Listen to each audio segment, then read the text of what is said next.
Our super fan, he wrote us some questions. Describe the moment you had the biggest jealousy of your partner. Describe the moment you realized you were in love with him. What is the funniest thing he does? Who do you think is going to die first and why? Wow!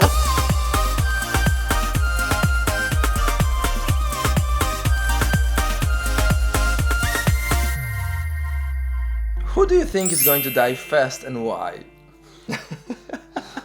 Wow! Me, of course.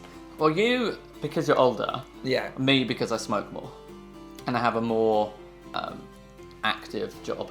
Like, I could be crippled with back pain by the time I'm 50. What a horrible question. Yes, thank you so much. What is that going to reveal about us? How do we evaluate life and what do we think about our life? Well, the thing is, before I turned 40, I was dying all week. The week before his birthday was hard work. Christ. Describe a moment you felt most injustice in your life. Ooh. Injustice like unfair. Well, I know what mine is. So, one of my ex-clients who behaved rather inappropriately and was refusing to pay me for some services I carried out, I was at the point where I was going to take them to court because I was in the right. And that whole period, it was about 6 weeks of trying to chase that up and get it sorted. It was so stressful and I was so angry. And I've done everything for you and your dog. This isn't fair. I was so cross and stressed by it all. I was like, why am I having to deal with this? Because... But I think if we put things into perspective so they will understand. So I believe there are many injustices in people's life. I think this particular situation you are describing is not only this client didn't pay you, he was classified as some sort of a friend. And I think that's what made things all complex, because you were not just let down by a customer that doesn't pay you. You were let down by so-called friend.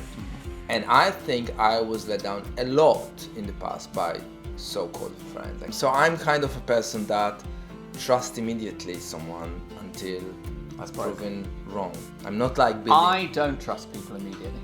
Yeah. I'm more cautious. Yeah.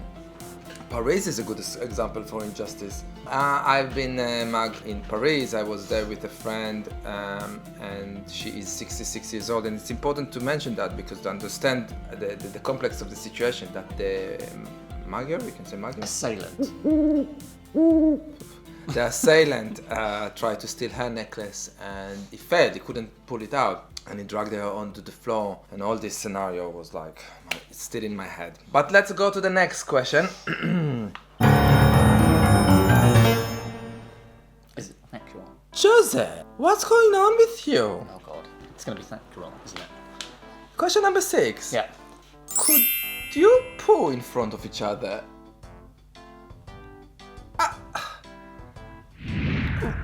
Why? Well, first of all, I think you should ask if can we in front of each other. I think it's more appropriate than poo. I mean, the answer is yes. You? I don't mind to do it, but I won't be able to do it here. It's just a poo. Let's move on. It's not really a question to... I mean, if you can't poo in front of your partner, what kind of partnership do you have? Was there any time you said to yourself, that's it, I'm leaving? And when? I stormed out once. When? The first time you shouted at me for smoking. And I was really, really angry with you because the way you spoke to me. And I just said to you, I can't be here. And I'm taking the dogs for a walk. And I left. I only went out for an hour. I just wandered around. I was really cross. But I wasn't thinking of leaving. I was just in that moment, for the first time in our relationship, I thought, I can't be near you. I'm so angry. I have to get away. I didn't even want to look at you or consider what I might say as a reply. I just had to leave. I think to get to a point where that's it, I'm leaving is our... There's a problem. Yes. That hasn't been addressed along the way.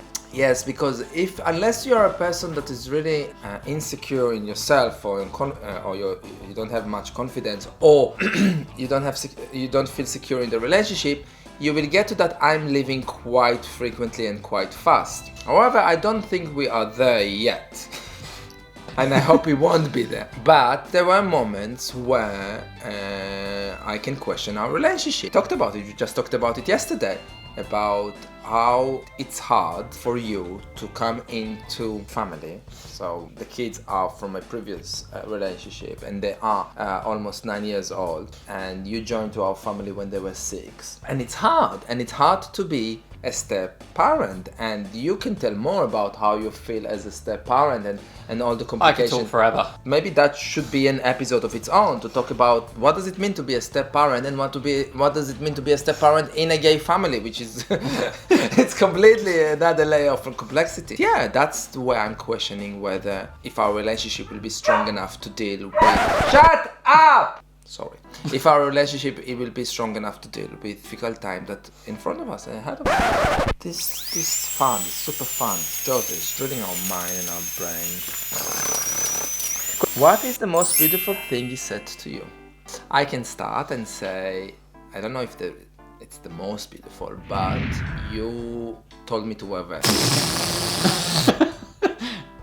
I did. I've never thought to wear vests. I never felt comfortable to wear vests. As you can see, I don't have big guns and I don't have big muscles, and I didn't feel ever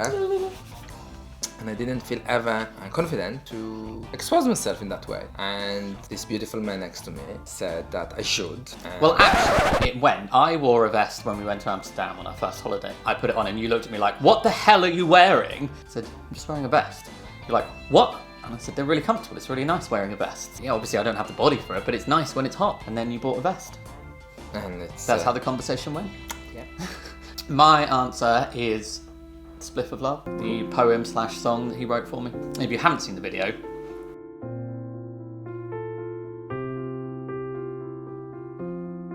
when I'm sad, you give me a smile.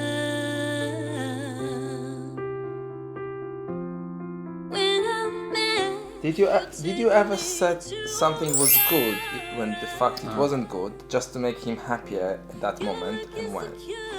Are you calling us liars? He's thinking about. I don't have a problem to say something. You know, if I don't like something, I would just say I don't like it. And I know there is a chance that it will hurt him. But I prefer to be honest, and I think honesty is the best policy. And now he's going to tell me something that I didn't know in the past, and I will get really upset, yes? No, I can't think of anything. All I'm thinking is kind of the reverse of that, where I told you those ridiculous trousers were really, really nice just because I liked how they looked on you. I knew you didn't like them, but I wanted you to buy them or wear them because I enjoyed watching you wear them, and you still haven't worn them. When would I wear them? When? In what occasion? You make the occasion. Make the occasion. Of what? If you want me to wear those trousers, comment below. Yeah. I don't think I will tell you something. We don't fanny around and try and, if something's shit, we tell each other. Yeah, exactly. That's the best way. Why to fluff around and just to make you feel better, which I call it a lie. Question number 10. What is the most awkward moment you two had together? I'm not sure it's appropriate to say on the camera. Awkward moment. What would you call awkward? Embarrassing, difficult. Do we care about being embarrassed? Together, as a couple. Awkward moment I can think about in Barcelona when someone stole our bag. That was awkward, but it wasn't embarrassing. It was just frustrating. Awkward moment is when you wake up at 3 o'clock in the night in Sitges, hearing the Airbnb host shouting puta to each other, smashing things. That's awkward. I'm not sure that's what Jose means. I don't think, no, because we don't feel awkward about the same things. So very often I'll feel awkward when Isaac is talking to someone. For instance, when you had a massive go at that man through the car park ticket machine in Reading once. Because the machine was broken, so you just started yelling at the man who answered the phone, and it was like, he's not even here. He's just answering the phone, and you're being so rude to him, and I felt really awkward. But you clearly didn't feel awkward. I just wanted to get the hell out of the mall. But that was only one-sided awkwardness. Yeah. Have I done anything that's made you feel awkward? Well, no, because I have social etiquette. I'm just not being embarrassed so quickly. I think because we don't have a problem with being embarrassed, I think it's really hard to get us embarrassed. If someone would post naked pictures of us, for example, you know, or whatever, for whatever reason they have it, Would I feel embarrassed about it? Probably not. I wouldn't feel comfortable, but I wouldn't feel embarrassed, so... I'd probably have the same reaction when that article was written in Slovenia about us. Just be like, why? It's like, Who cares? I didn't feel embarrassed, I didn't feel awkward, I just felt someone cares about us in Slovenia. I'm just thinking the battery, can just shut down the battery, not the memory card. Question number 11. This is the last one. Last one. Oh, that's such a romantic question, and it can only come from Jose. The most important hug you had from each other. Oh.